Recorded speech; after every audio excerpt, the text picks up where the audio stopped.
పరీక్షల్లో కలిగేటటువంటి భయానికి రెండవ మందు ఎనకార్డియంగా చూద్దాం.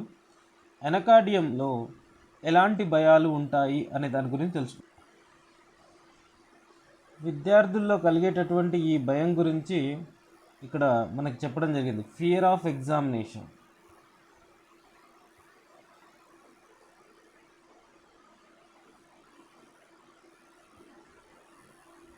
Fear of examination in students పర్టికులర్గా.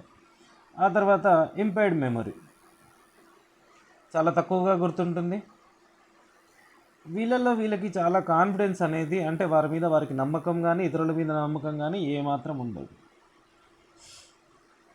డాక్టర్ గారు మందు రాసి దాన్ని ఉదయం సాయంత్రం 2 పూటలు 6 పిల్స్ చొప్పున వాడండి అని చెప్తే పేషెంట్ కొద్ది దూరం వెళ్తుంది, మళ్ళీ వచ్చి అడుగుతుంది, ఎన్నిసార్లు చెప్పారు, ఎన్నిసార్లు వాడమన్నారు, ఎన్ని పిల్స్ వాడమన్నారు.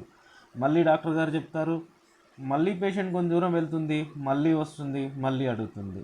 ఇలా పదే పదే అడిగి తను మర్చిపోవడం, ఎక్యూట్ ఫర్గెట్నెస్గా కూడా తీసుకోవడం జరుగుతుంది. సో ఇంతటి మతిమరుపు కానీ వేరే ఆలోచనలతో నిండి ఉన్నప్పుడు జరిగేటటువంటి మతిమరుపు, పిల్లల్లో ఎంత చదివినా ఒక పేజీలో చదివిన విషయాన్ని ఇంకో పేజీలోకి వెళ్ళగానే మర్చిపోవడం లాంటి విషయాలకు కూడా ఈ మందు అద్భుతంగా పనిచేస్తుంది.